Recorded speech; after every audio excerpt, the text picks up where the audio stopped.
अस्सलामुअलैकुम। हेडलाइंस आप जान चुके, मैं हूं मोहम्मद शुएब और मैं हूं सिद्रा मीर। बुलेटिन में खुशामदीद। क्रिकेट के मैदान से चौके छक्के शामिल करेंगे, कानून के मुहाफिजों के हल्ले गुल्ले को भी खबरों का हिस्सा बनाएंगे, लेकिन सबसे पहले कराची में जारी तजावुजात के खिलाफ ऑपरेशन से जुड़े अहम मामले पर नजर डालते हैं। सिंध असेंबली में ऑपोजिशन लीडर फिरदौस शमीम नकवी ने बड़ा इल्जाम आयद कर दिया।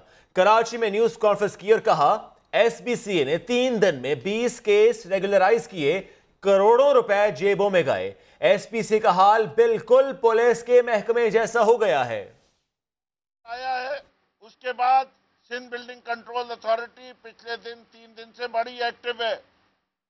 करोड़ों रुपया लोगों की जेबों में जा चुका है कि बैक डेट के अंदर रेगुलराइजेशन की जा रही थी। इसके आई विटनेसेस मौजूद हैं।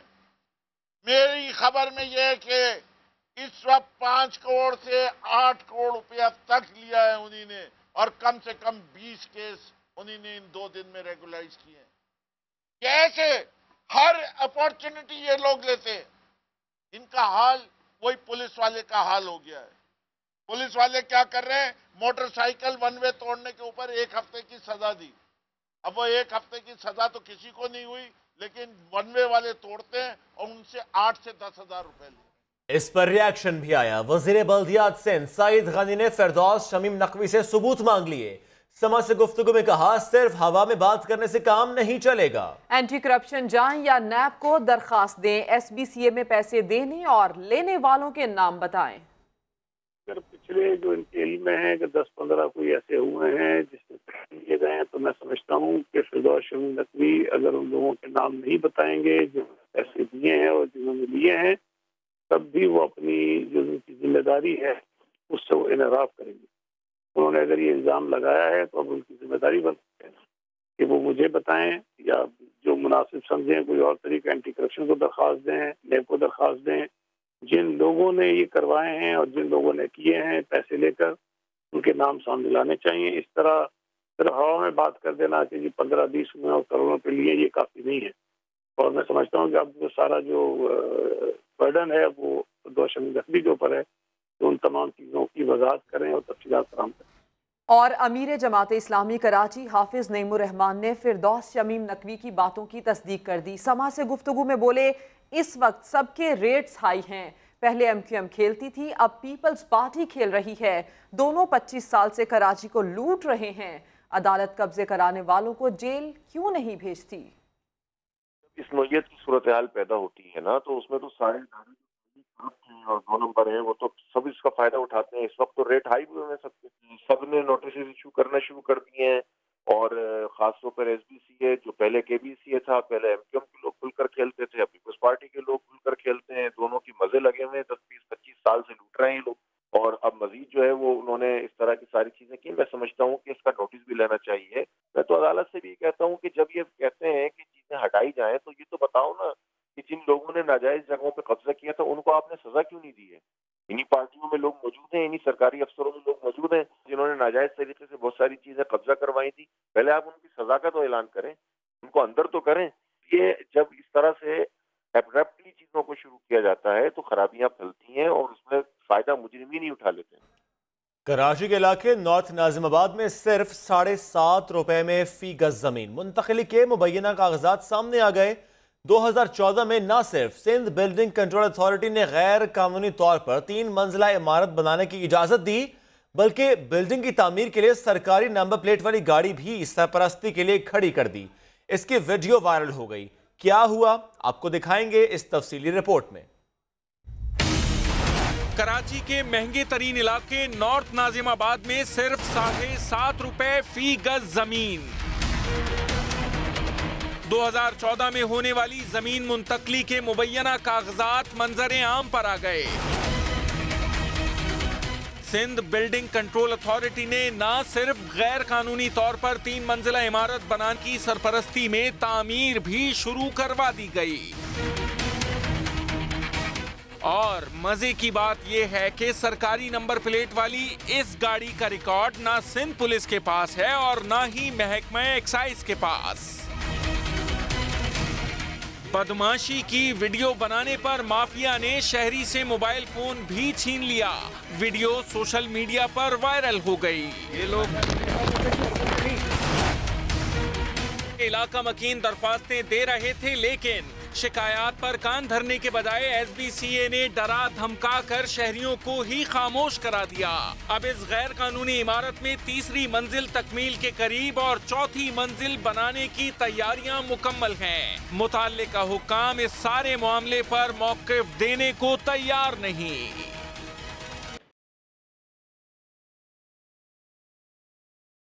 नॉर्थ नाजिमाबाद कराची में सिर्फ 7.5 रुपये फी गज पर जमीन की मुंतकली का मामला वजीर बल्दियात सईद गनी ने लाइल्मी जाहिर कर दी। समा से गुफ्तगू में बोले, बिल्डिंग कंट्रोल से रिपोर्ट मांग ली है, किसी ने गलत किया होगा तो कार्रवाई करेंगे।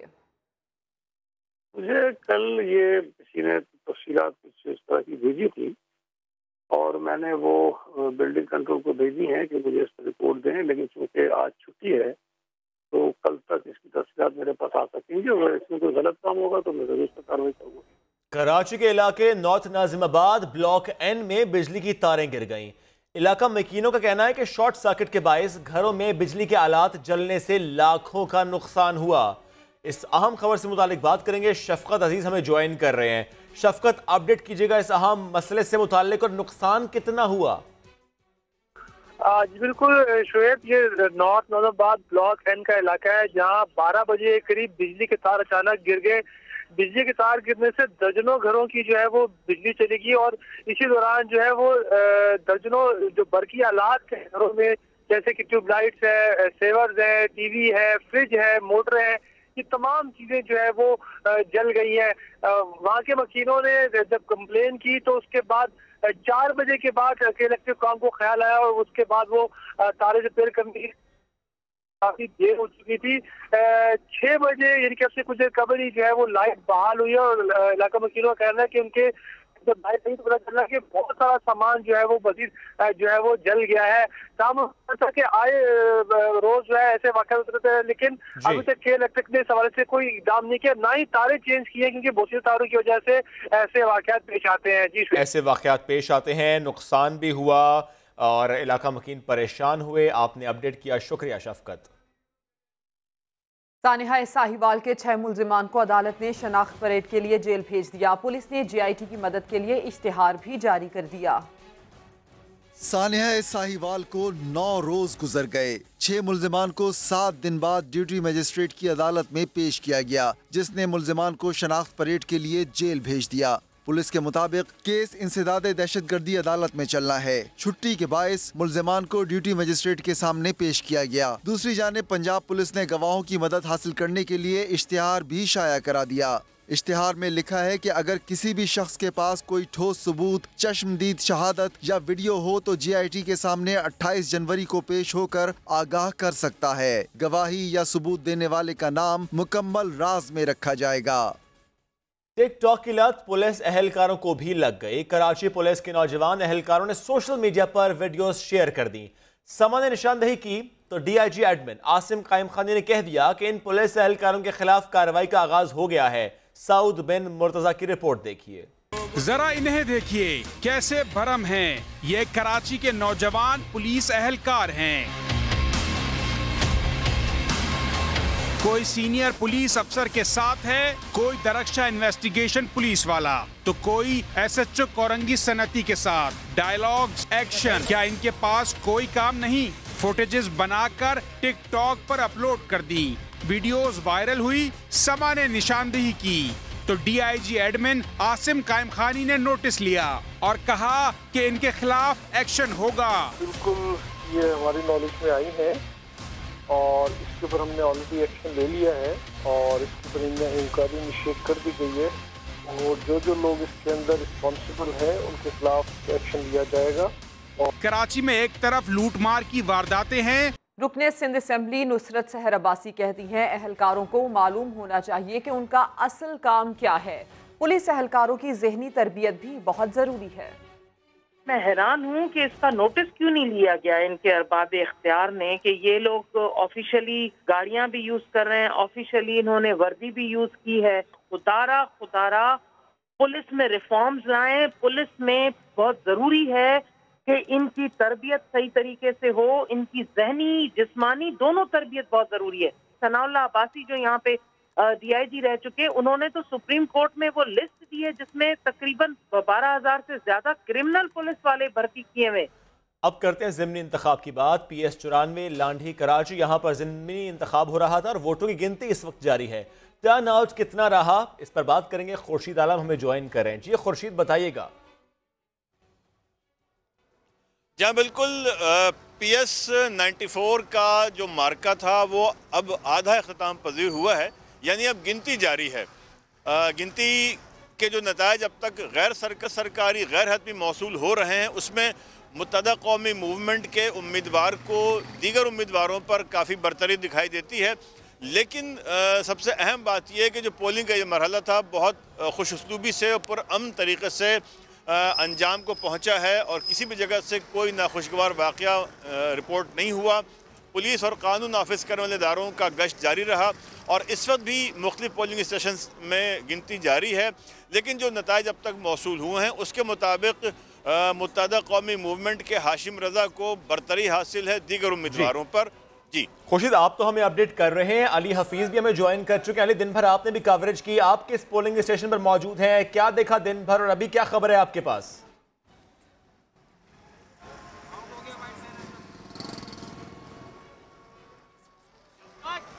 अली हफीज, क्या आप सुन पा रहे हैं?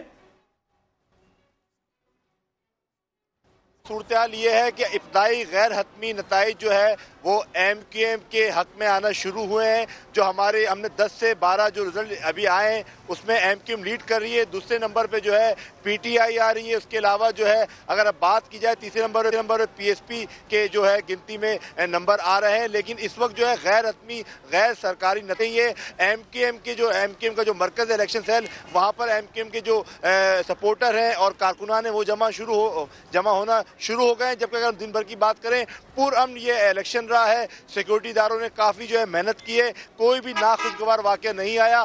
दिन से हमने देखा तमाम इंतखाबी मुहिम जो इंतखाबी कैंप थे वहाँ पर आवाम का रश था। इसके अलावा अगर बात करें इंतखाबी मुहिम की तो तमाम सियासी जमातों ने इस हल्के में इंतखाबी मुहिम ज़बरदस्त तरीके से चलाई थी। उसमें मुत्तहदा कौमी मूवमेंट हो, जमात इस्लामी हो, मुत्तहदा मजलिस अमल हो या PSP हो, सबने इंतखाबी मुहिम भरपूर चलाई थी। अली हफीज, आप अपडेट कर रहे थे, साथ ही खुर्शीद आपने भी साथ दिया, बहुत शुक्रिया आप दोनों का।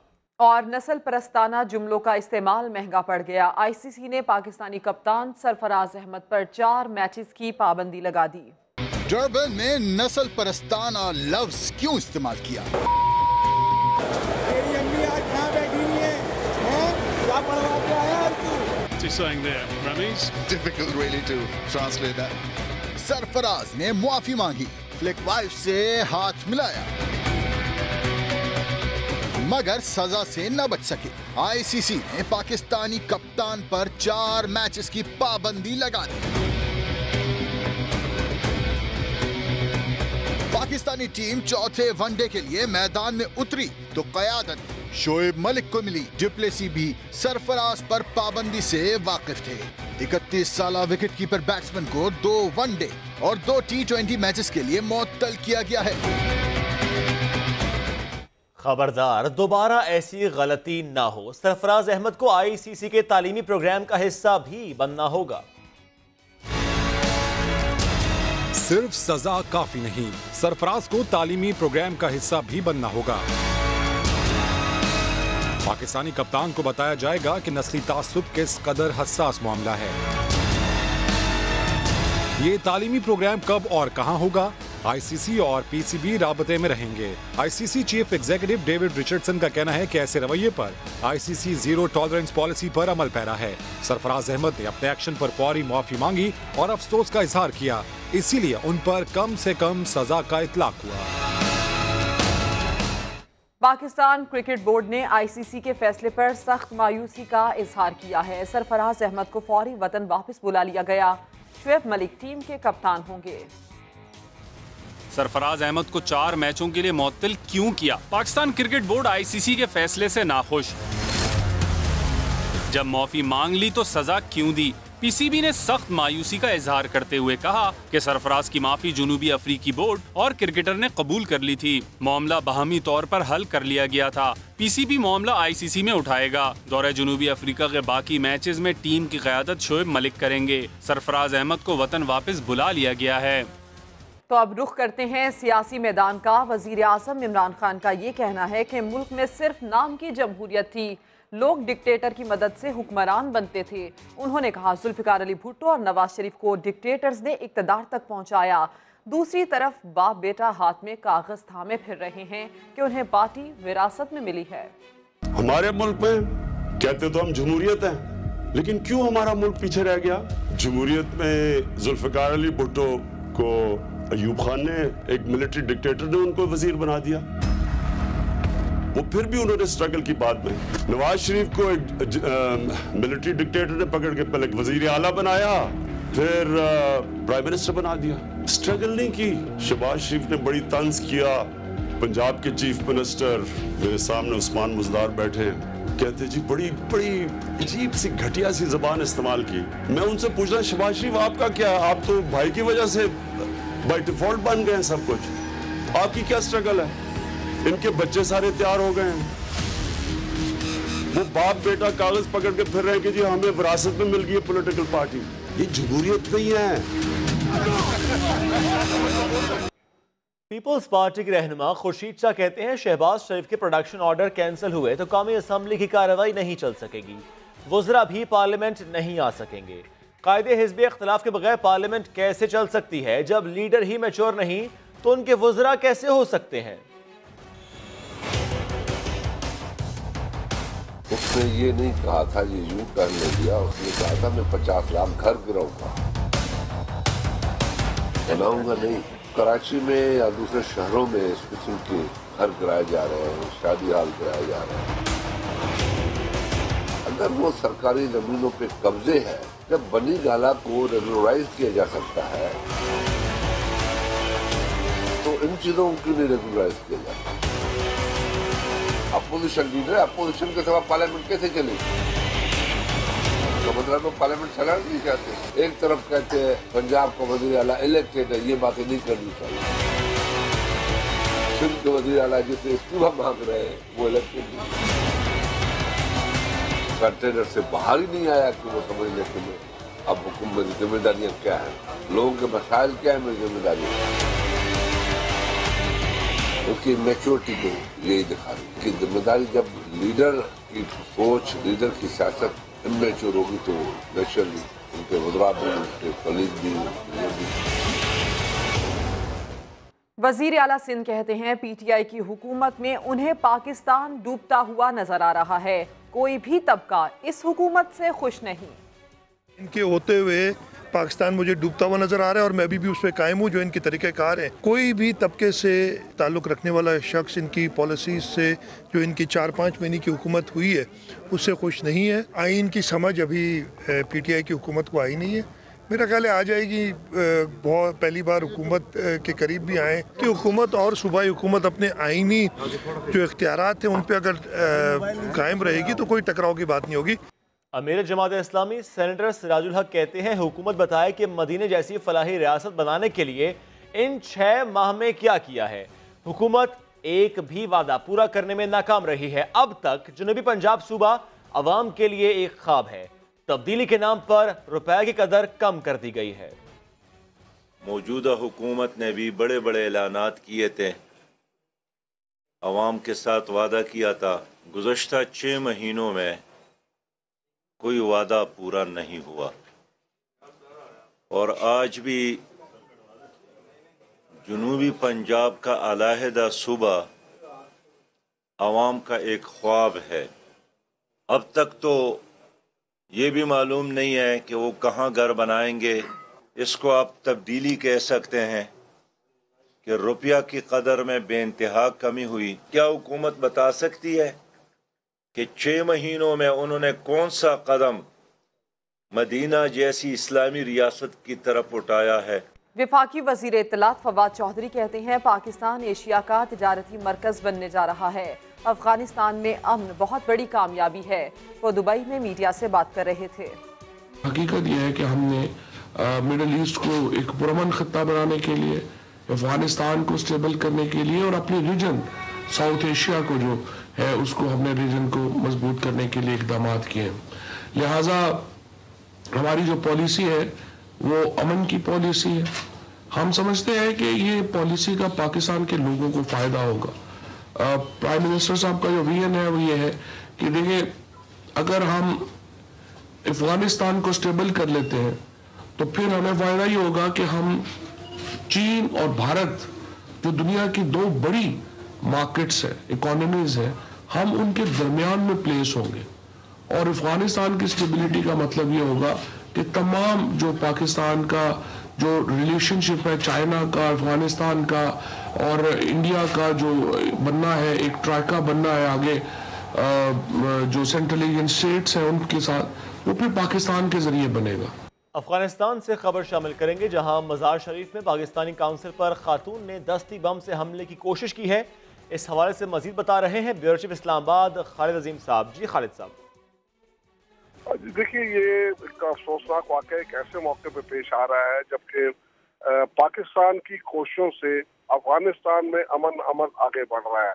अमेरिका और तालिबान के माबैन जो मुज़ाकरात हैं वो बहुत हद तक ये कहा जा सकता है कि अब इस नैच पे पहुंचे हुए कि किसी वक्त भी वो नतीजा खेज हो सकते हैं। और जो पायदार अमन का आगाज अफगानिस्तान में चाहिए, पूरी दुनिया की नजरें उस पे हैं, वो उस तरफ वो मामला बढ़ सकता है। क्योंकि अफगानिस्तान को माजी में हमेशा दहशतगर्दों का हब करार दिया जाता था, इनको यहाँ पे उसकी नर्सरी करार दिया जाता था और यहीं पर वो लोग परवान चढ़ने के बाद मुख्तलिफ जगह पे दहशतगर्दी की वारदातें करते थे। तो इस हवाले से अमन जो है वो उसको आगे बढ़ाया जा रहा था।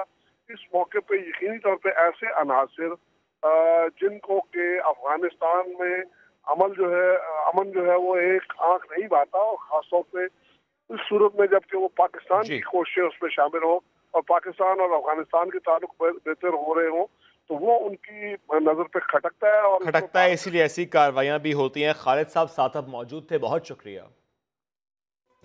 पाकिस्तान सिंध टास्क कमीशन का वफ्द मुतनाज़ापन बिजली मंसूबों का जायजा लेने भारत पहुंच गया। 3 रुकनी वक्त मकबूसा कश्मीर में दरियाए चनाब पर बनने वाले मंसूबों का मुआयना करेगा। लाहौर से मोहम्मद अली जड़ की रिपोर्ट। पाकिस्तान और भारत के दरमियान पानी के तनाज़ात पर अहम पेशरफ्त। पाकिस्तानी वफद मुतनाज़ा डैम का जायजा लेने के लिए भारत रवाना हो गया। इंडस वाटर कमिश्नर सैयद मेहर अली शाह की सरबराही में 3 रुकनी वफद वाघा के रास्ते भारत गया है। पाकिस्तानी वफद मकबूजा कश्मीर में दरियाए चनाब पर बनने वाले डैमों का मुआयना करेगा।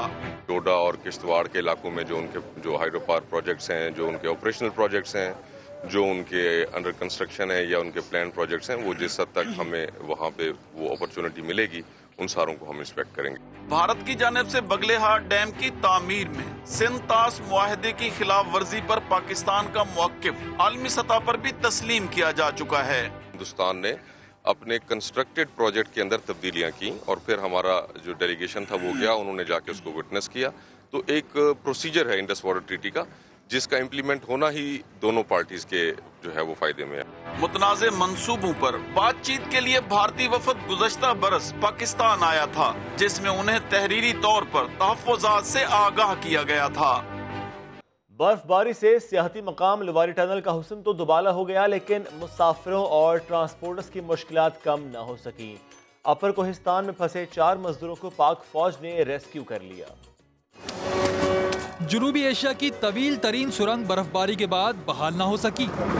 4 फीट तक बर्फ पड़ने से 8.5 किलोमीटर तवील लुवारी टनल से गुजरना मुसाफिरों के लिए इम्तिहान बन गया। असिस्टेंट कमिश्नर कहते हैं सड़क को साफ करने के लिए कार्रवाइयां जारी हैं। जो गफलत करते हैं, हेवी ट्रैफिक को छोड़ते हैं, वो जो इमरजेंसी के बगैर हो, हेवी ट्रैफिक पुलिस जो ट्रक वगैरह को छोड़ते हैं, तो ये अलाउड नहीं है। इसमें मैंने भी 2 बंदों को मौत दी। कुमराट, ग्वालदई और दीगर इलाकों में भी राब्ता सड़कें बंद और मकामी अफराद को मुश्किलात का सामना है।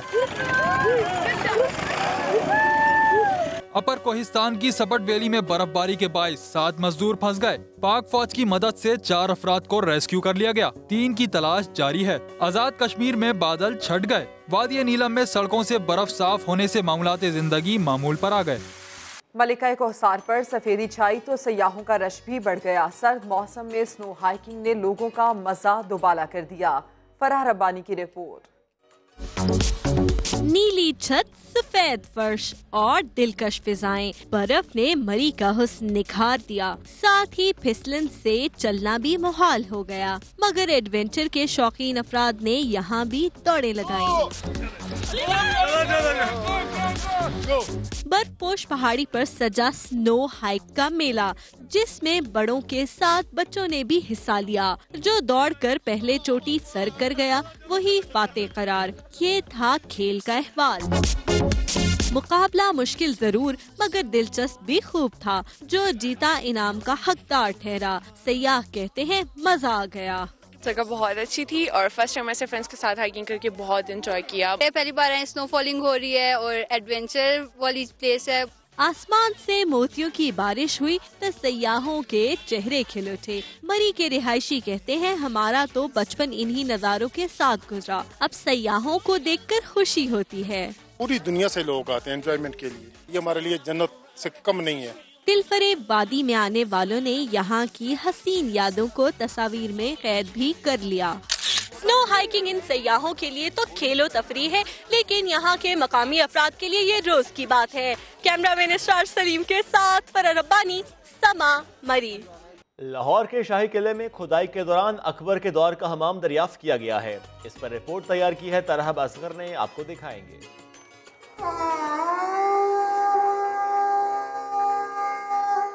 ऊपर से देखने में तो एक बड़ा सा सुराख है, लेकिन सीढ़ियां उतरे तो जेरे जमीन पूरी इमारत सामने आ जाती है।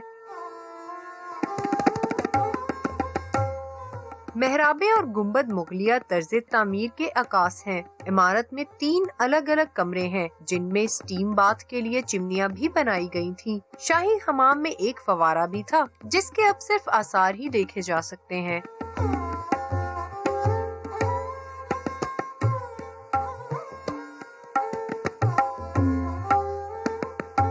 शाही हमाम अहाता जहांगीरी के पीछे वाक़या है। खुदाई के दौरान एक सुरंग भी मिली है, जो किले से यहाँ तक आने में इस्तेमाल होती थी। बच्चों के साथ आए थे, हमें पता चला था कि यहाँ पे नया हमाम जो है वो इन्होंने डिस्कवर किया है, तो लेकिन अभी तक उन्होंने खोला नहीं है। शाही किले में कुछ अरसे कबल अंग्रेज दौर में तामीर होने वाला बारूद खाना भी दरियाफ्त हुआ था। नए दरियाफ्त होने वाले इस शाही हमाम की सफाई और बहाली के बाद अवाम के लिए ये शाही हमाम खोल दिया जाएगा। कैमरामैन मोहसिन इकबाल के साथ तरहब असगर, समा, लाहौर। Welcome back. कराची में सरकारी दवाएं चोरी होने का इंकशाफ हुआ है। इत्तेहाद टाउन में पुलिस का घर पर छापा, बड़ी तादाद में सरकारी दवाएं बरामद कर ली गई हैं। 3 मुल्जिमान को भी गिरफ्तार किया गया है। शाहनवाज अली से बात करेंगे। शाहनवाज, आगाह कीजिएगा, मुल्जिमान किस तरह चोरी करते थे और दवाओं का क्या किया जाता था? देखिए, बिल्कुल ये बड़ा एक अफसोसनाक वाकया सामने आया है। कराची का इलाका है इत्तेहाद टाउन, जहां पुलिस ने बल्दिया के करीब एक घर में छापा मारा है। छापे के दौरान जो है सरकारी अद्वियात जो है बरामद की गई हैं। पुलिस का कहना है कि ये मुल्जिमान जो है ये लियारी जनरल अस्पताल से जो है सरकारी अद्वियात जो है चोरी करते थे और उसको शहर के अंदर बेच दिया करते थे। इसके लेबल सरकारी हटाने के बाद उसको मेडिकल स्टोर पे बेचा जाता था। 3 मुल्जिमान को भी गिरफ्तार किया गया है। तीनों जो है लियारी जनरल अस्पताल के मुलाजिम बताए जाते हैं। मुल्जिमान से जो है मजीद तफ्तीश की जा रही है। ठीक है शाहनवाज, तफसील के लिए आपका शुक्रिया। लाहौर में कत्ल डॉक्टर वसीम की लाश 5 दिन बाद नाले से मिल गई। डॉक्टर वसीम को तावान के लिए अगवा किया गया था। रकम न मिलने पर मुल्जिमान ने उसकी जान ले ली। रियाज अहमद की रिपोर्ट।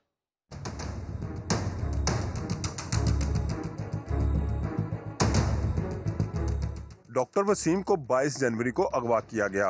मुल्जिमान ने क्लिनिक के लिए जगह दिखाने के बहाने फिरोजपुर रोड पर बुलाया। बाद में मुबैना तौर पर तावान न मिलने पर कत्ल करके लाश गंदे नाले में फेंक दी। जिस दिन बारिश हुई है होने पर ये उस रात को इन्होंने बताया कि फेंका था। मुल्जिमान की गिरफ्तारी पर लाश की तलाश शुरू हुई और इमदादी टीमों को बोरी बंद लाश ढूंढने में 2 दिन लग गए। अहले खाना कहते हैं उन्हें तावान के लिए कोई फोन कॉल नहीं आई। कुछ भी नहीं, कोई फोन हमें नहीं आया तावान के लिए। आप ये बात छोड़ दें बस। पुलिस के मुताबिक डॉक्टर वसीम के कत्ल में 3 मुल्जमान को गिरफ्तार किया गया है, जिनके खिलाफ जल्द अदालत में चालान पेश कर दिया जाएगा। कैमरामैन अजहर इकबाल के साथ रियाज अहमद, समा, लाहौर। कराची के मुख्तलिफ इलाकों में डकैतियां करने वाले अफगानी डकैत गिरोह के 3 कारिंदों को गिरफ्तार कर लिया गया। गिरफ्तार मुल्जिमान के कब्जे से असलहा, नकदी, कीमती घड़ियां समेत दीगर सामान बरामद कर लिया गया। सऊद बिन मुर्तजा की रिपोर्ट। कराची में अफगान डकैत ग्रुप की फिर से एंट्री, मगर पकड़ हो गई। डकैत भादराबाद, फिरोजाबाद समेत दीगर इलाकों में खौफ की अलामत बने हुए थे। गिरोह के 3 कारिंदे मुकाबले के बाद गिरफ्तार हो गए।